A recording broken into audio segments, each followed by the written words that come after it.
Hey guys, this is Eskimo Poodle, and we're back to Let's Play Dark Souls Remastered on the PC.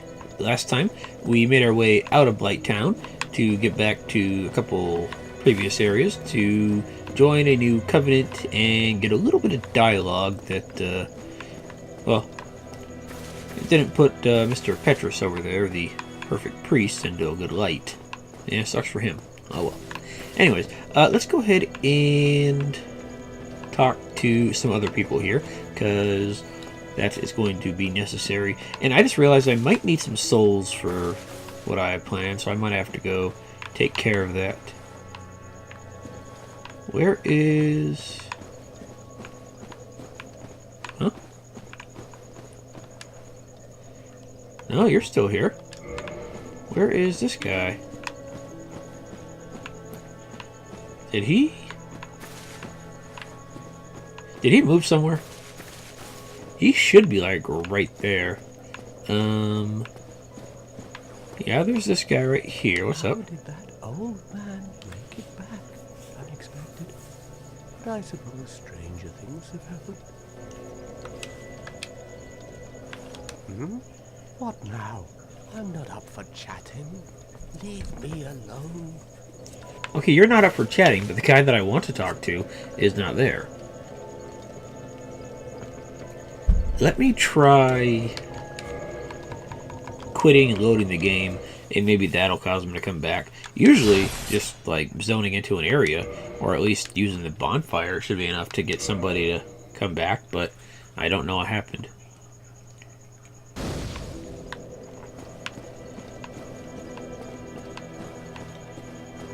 So I do want to talk to this guy. Okay, there he is. He does have something interesting to say. Oh, hello. I'm considering a change of location. I have a rather pressing matter to attend to up above. That keeper has served me well, but enough with her. What, you want to go check out a different firekeeper somewhere? Yeah, fair enough. Oh, hello. I'm considering I have a that. Oh, you're not gonna... Dang it, I was hoping this guy would... I have a No. I think earlier he offered to sell us information for souls, and I said no. I didn't realize at the time what that information was, and I think... I thought you could come back and talk to him and he would still give you the information. You know, 'cause sometimes the characters are like, oh, you changed your mind about what I wanted to talk to you about, but apparently not. Do you have anything new to say? Ah, oh, you. Have you seen Milady? Oh, at last, where might she be? And would she be safe? Oh, I'm sorry. Miracles, was it? Sometimes I lose myself. Pay me no mind. No, you do not. Oh, I'm sorry.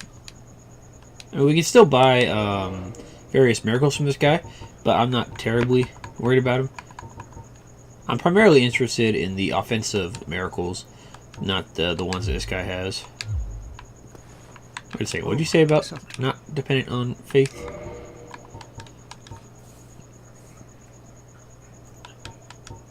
Oh, I think this just gives you a high, like, miracle power for whatever reason. I don't know.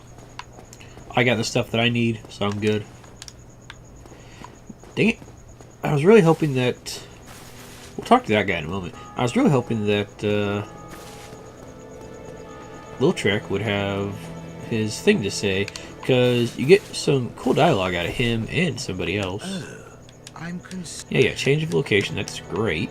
Let's try quitting and coming back again. I think he will change his location upon ringing the second bell of awakening.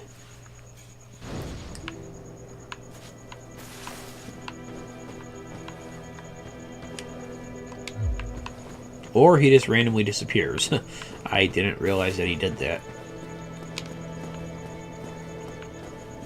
I really didn't know that he was just going to randomly run off. I don't think the sorcery dude over here has anything new to say. Oh, hello. Well, you certainly myself. Two things are. Yeah, all that good stuff. What's that? Let me see if Lautrec is hanging around anywhere else here, because I was not aware of him just randomly relocating at times. It might just be like a minor bug or glitch or something. By the way, I finally figured out what this chest back here is for. I never knew what it was for, but if you somehow manage to lose like your Estus flask or one of the rings or something that is required to continue with the game, it'll show up in this chest right here. I don't know if we can actually... No, we can't drop it. But yeah, if you somehow manage to drop it, it'll show up in that chest right there. I always thought that chest was just there as like a, hey, sometimes chests will be empty because screw you. But no, it's just there for a specific reason. And I'm gonna die to that again. Okay. I don't actually recall ever dying to that in the original version of the game. It's just this version of the game is, well, more interested in killing me, I guess. At least for falls. Hopefully my souls didn't actually run too far away. Perfect. Now let's see if Lautrec is back, and let's talk to him again. If he doesn't say what I want him to say, I'll just go ahead and tell you what he was going to say.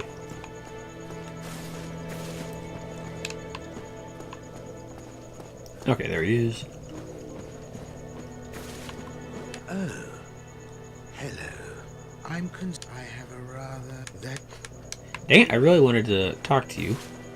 Oh, I have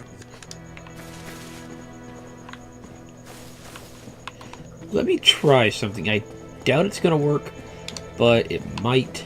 And let's pop a homeward bone in there. There we go.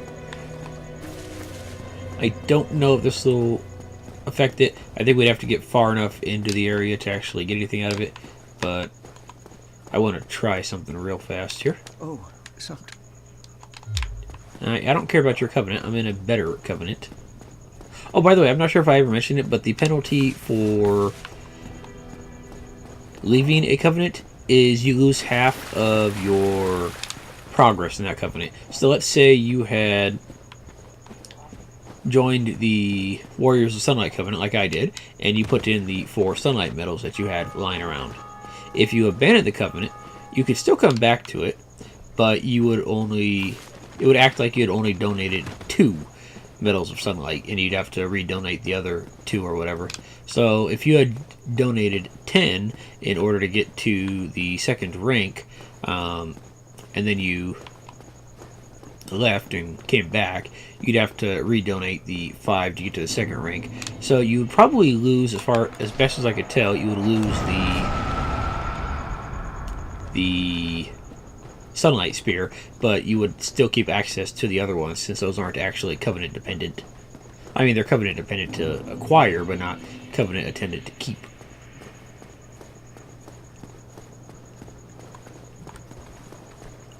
I'm ignoring you guys.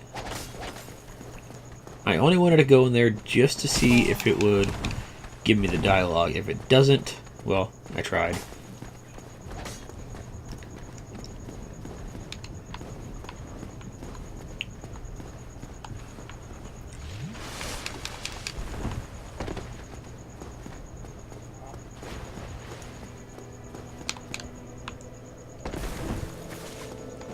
Alright, we're safe.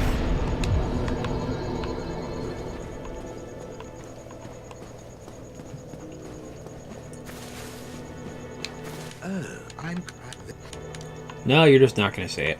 Okay, let's see if Petrus has anything to say now that we've actually entered the catacombs or tombs of the giant or whatever that place is called.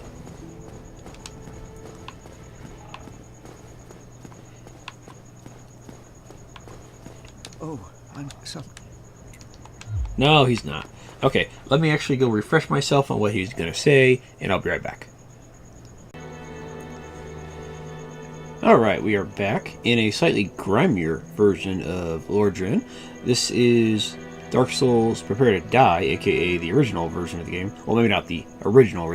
This is the original PC version of the game that has all the DLC and stuff on it.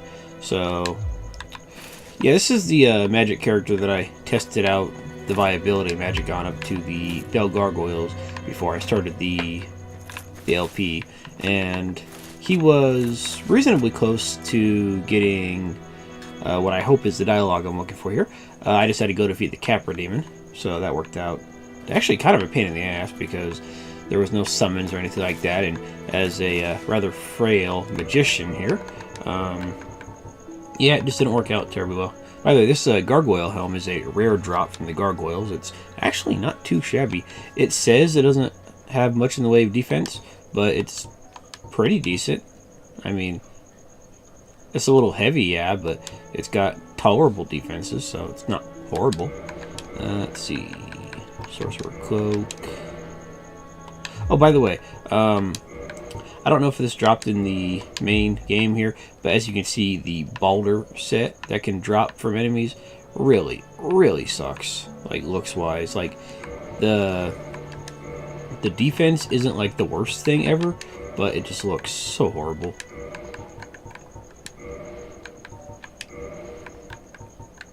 Oh, and also from killing the Capra Demon, I don't think we got it in the main game there, but we got a rare drop here. The Demon Great Machete requires 40 strength, great strength scaling. It's actually pretty decent. An ultra great sword. Yeah, it's not too shabby. Of course, it's strength scaling.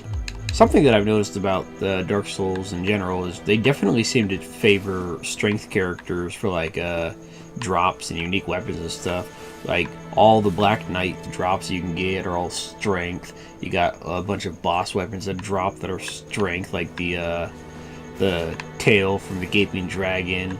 I mean, every once in a while you get something cool like the axe from the gargoyles that can drop, but I didn't get that. And that's a dex weapon, but a lot of the stuff really is strength oriented. But oh well. Anyways, let's see if I can't get this dialogue here. Ah, you certainly care to pay for a useful tip. A wise choice indeed. Maiden Thurland and her followers recently arrived in this land, but she became stranded deep below the catacombs. Her followers either fled or were reduced to hollows, leaving Maiden Thurland all alone. Not a bad tip, huh? A Nubar cleric would be replete with humanity. Yeah, I guess they would have a lot of humanity. That tip I gave you? Ah, I heard it from a fleeing old man. That poor bastard. All his robes and trinkets won't help him now.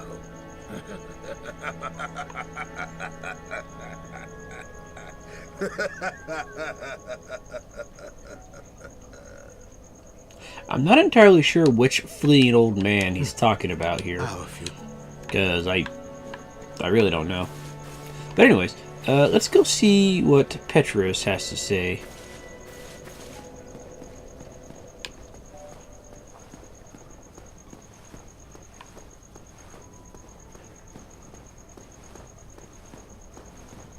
Oh, hello there.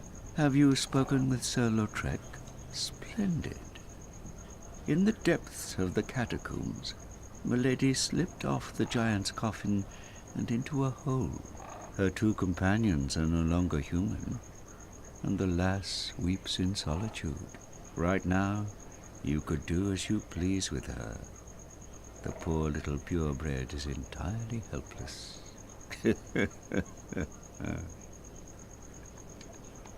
Come again.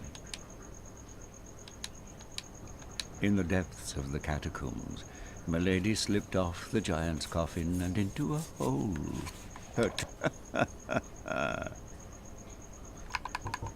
Come again. Yeah, so he pretty much abandoned her down there on purpose. And then he's going to go and...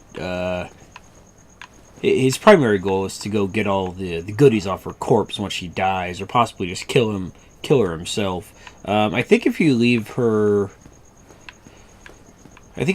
alive or rescue her and bring her back here, he eventually does kill her if you leave him alive. So yeah, he's a kind of a slime ball here. So yeah, I'm kind of salty that Lautrec would not just let me rebuy the damn hint there, but oh well. Anyways, that's pretty much the main things that I wanted to hear from the extra dialogue. It's not... Oh, shut up. It's not much, but it is a pretty decent little... Actually, it is a fair decent... It is a pretty decent chunk, actually. A pretty decent chunk of story for Petrus here and Rhea of Thoril in there. So, yeah. Anyways, I'll meet you guys back in the other Ordrin. Alright. We are back in regular Dark Souls Remastered here. So, let's go ahead and do some stuff. I did go ahead and kill some enemies to get some souls, because we're probably going to need some. I probably shouldn't have spent them all on my new faith levels, but whatever. Anyways, this guy right here, this is the Pyromancer that we rescued. Well, I see you made it out. Yeah, I made it out safely too.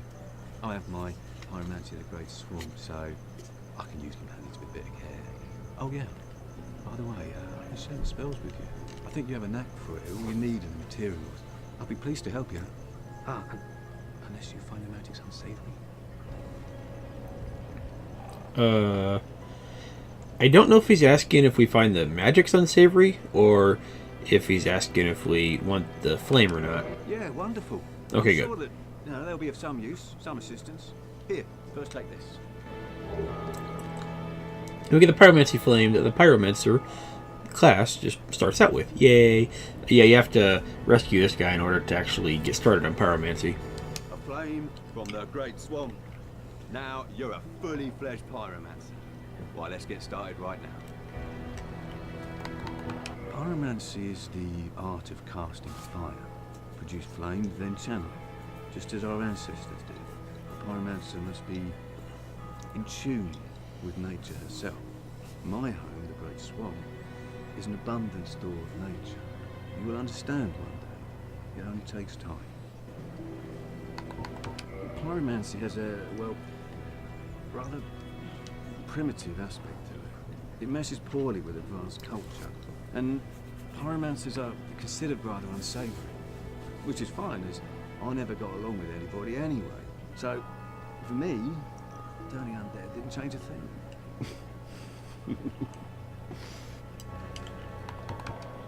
A pyromancer's flame is a part of his own body. The flame develops right along with his skill. When I gave you that flame, I gave you a part of myself. Please take good care of it. Now what he says right there, the Pyromancer's flame develops right along with his skill, that is a bald-faced lie, at least as where as the player is concerned. Despite what this guy says, you do not get a stronger Pyromancy flame just by using it. You actually have to level it up. A pyromancer's flame, when I get pleased. And that's one of the good things about the pyromancy, is it's not dependent on stats.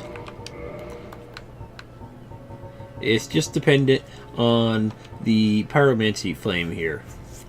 See where it says fire 40? That's the that's basically the magic adjust for the pyromancies there.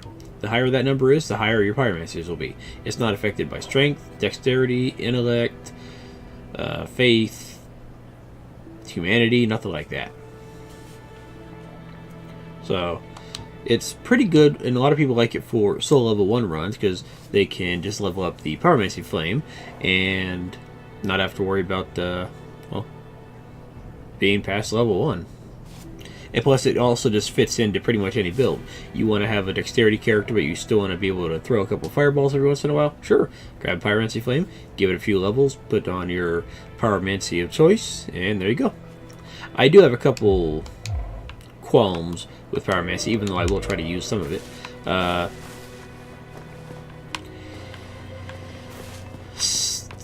most of the attacking pyromancies that I've seen, I've only seen a couple really, but the few that I have seen, they do not have the greatest like range. They have decent power and they do bits of splash damage sometimes, but the range is kind of pathetic. But let's see. Oh, hello there. I'm pleased to see you safe, as always. If you provide the materials, I can teach you pyromancy. Alright, let's see. Purchase item. Yeah, he has stuff for sale.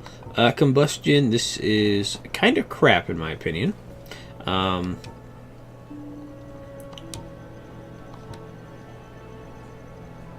Yeah, screw it. We'll buy it just to have it. But it basically... It's kind of like a... It basically just... You hold out your hand and you shoot a little tiny gout of fire out at like half a foot in front of you. So it's very close range. So maybe it's better than I give it credit for. I don't know. But every time I've seen it, I haven't really cared for it. Fire ore or fireball is the basic pyromancy there. Let's grab that. Flash sweat is basically the same as water veil from Demon Souls, as far as I can tell at least. So we're going to go ahead and grab that. And Iron Flesh, it's kind of like the warding spell from Demon Souls, except it also basically puts you in a over-encumbered state where you can't move faster than a walk, and I don't think you can roll. So I'll buy it just to have it, but I'm not going to be using it. And then we could also level up our Pyromancy Flame to get a higher...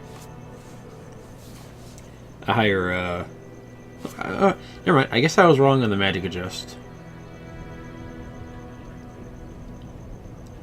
Oh, maybe the fire is just how much damage it does with like the R2 attack, or when you don't have a pyromancy equipped.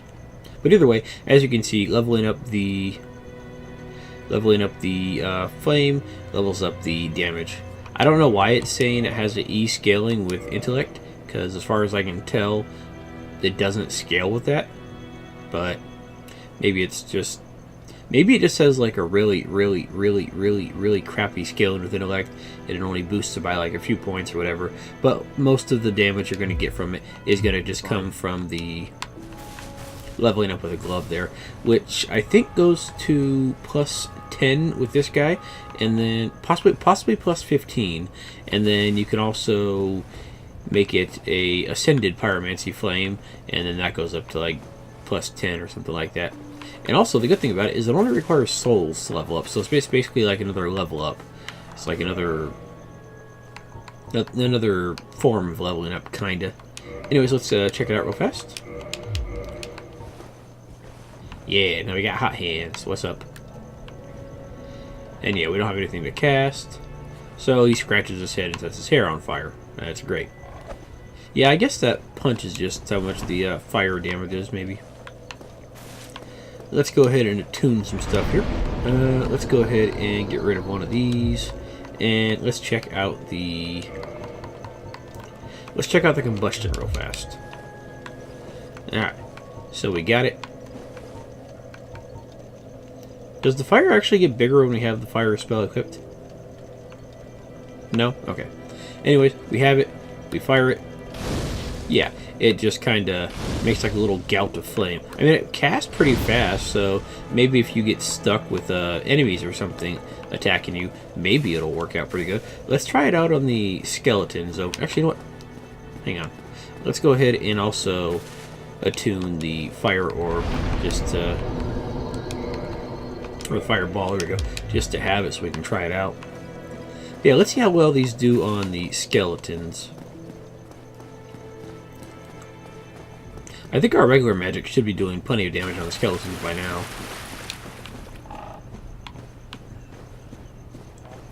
But let's go ahead and give it a shot. Let's start with these guys right here.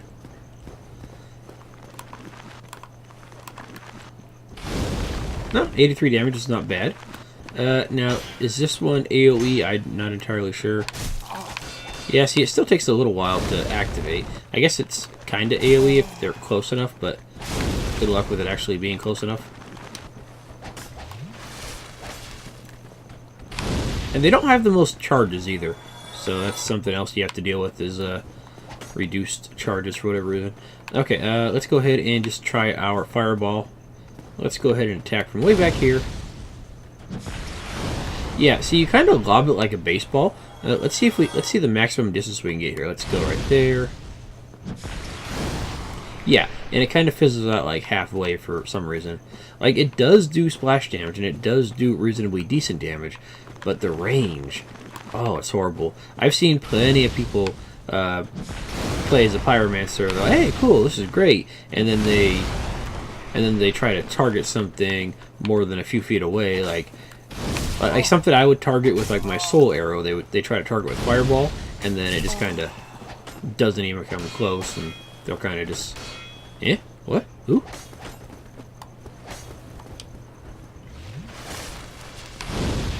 A lot of enemies are weak to fire, though, so that's always a good thing. Like, I think those blobs down in the depths, I think they're more weak to fire than they are to magic. And this is doing plenty of damage to them, so. Okay, I was doing about 103. Let's try our basic soul arrow and see how that's doing now.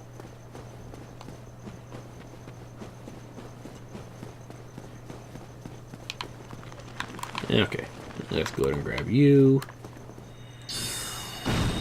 Yeah, about the same, really. But again, the Pyromancy Flame hasn't been upgraded as much as our Intelligence stat, so it is pretty impressive the amount of damage it's doing. So yeah, we will be using Pyromancy a little bit.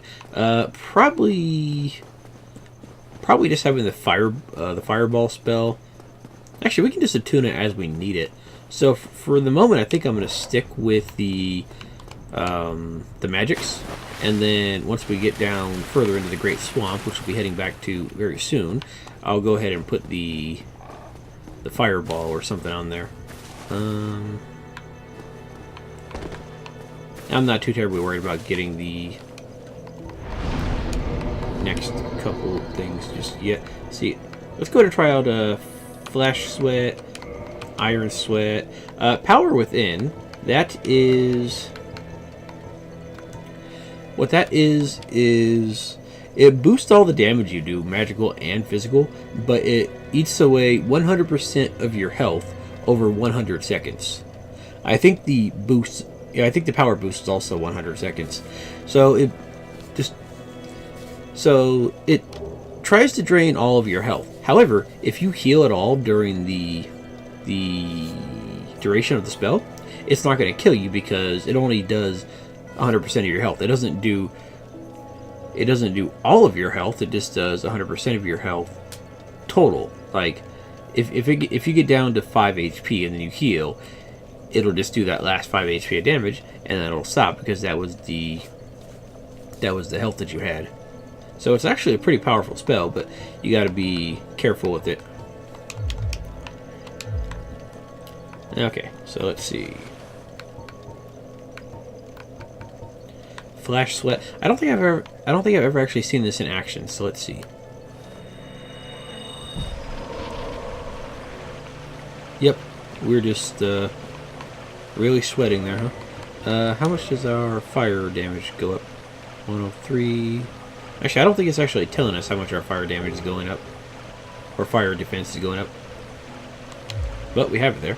I think it lasts 60 seconds.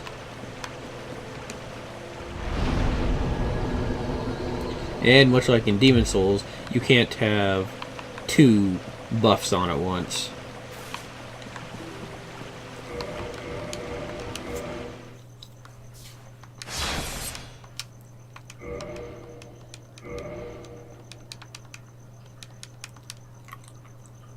I think that should have canceled it, yeah. Okay, and then Iron Flesh. It makes it so you take barely any damage, but yeah. You move like this. Let's see, if we try to dash, nothing. I'm holding down the button, nothing. If we try to roll, yeah, you get the stagger thing. So basically, well, I'm not going to say you're invincible, but you're very durable, and you're kind of shiny too. Very durable, very heavy.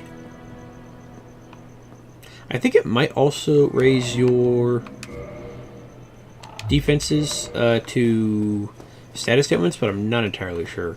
Either way, I don't think I'm going to have terribly much of a use for it, but hey, it's there. So let's just go ahead and put our magic pack.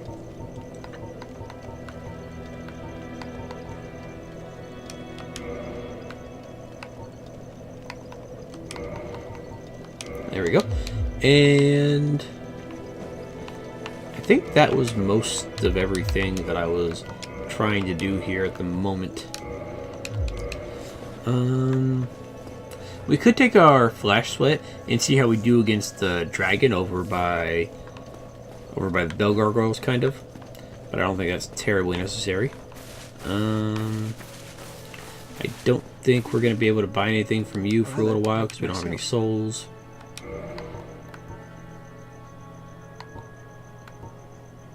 Do you? I don't think we ever bought his soul arrow, so we still have that to get if we need it. Fall control, basically what it says. You take reduced fall damage. Great heavy soul arrow. That's a combination of all the soul arrows. Very powerful. As far as I can tell, very slow cast. Magic weapon. I was thinking about using this, but I'll probably just end up upgrading my weapons along the magic path or possibly the faith path once my faith gets high enough.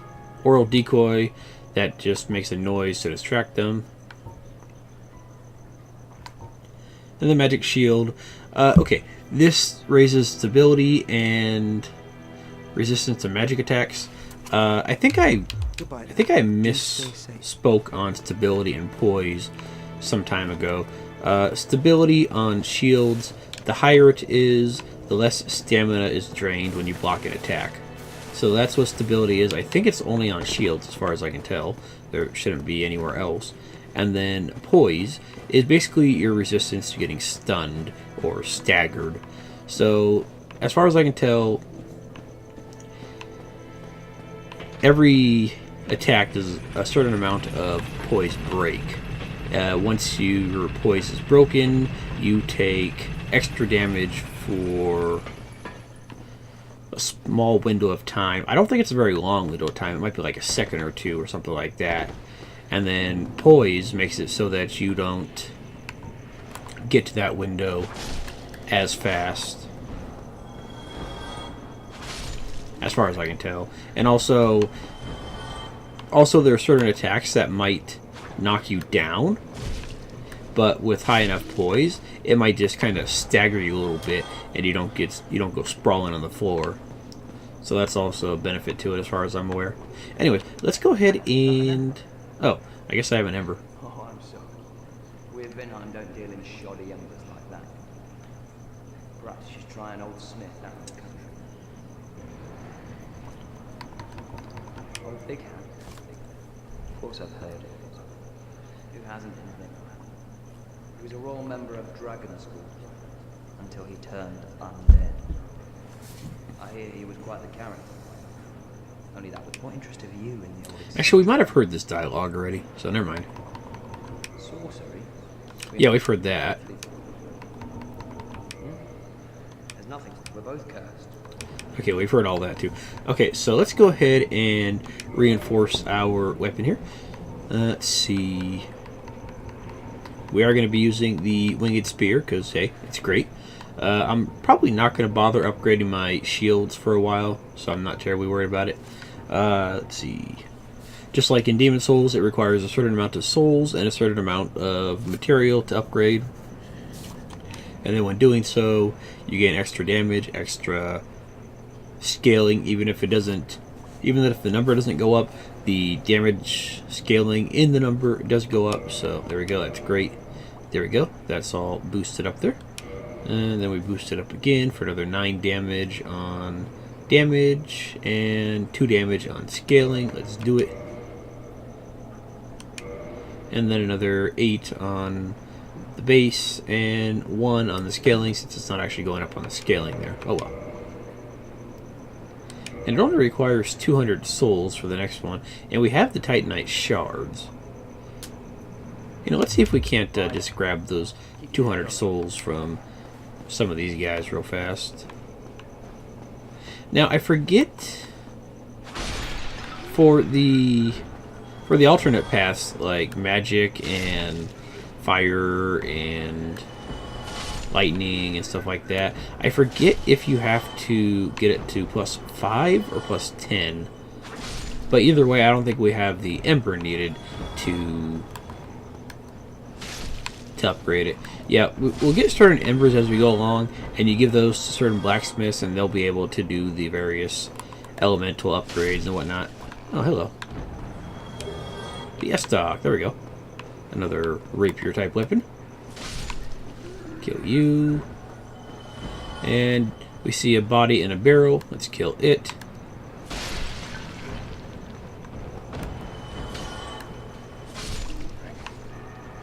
And we get Transient Curse.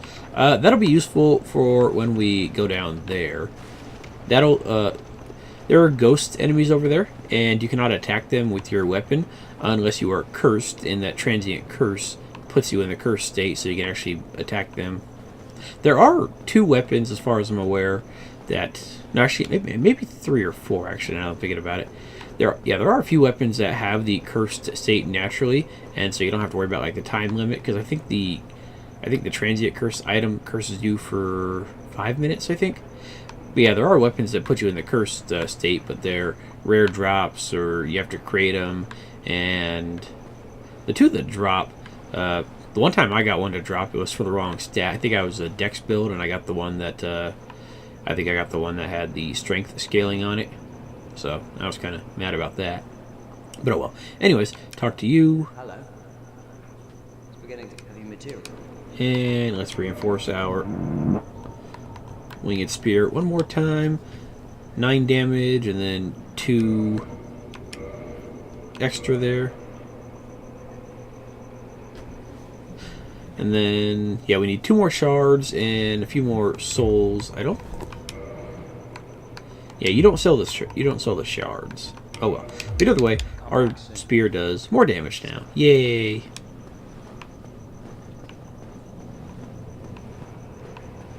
And we didn't get a whole lot done in this episode besides talking and chit-chatting and stuff.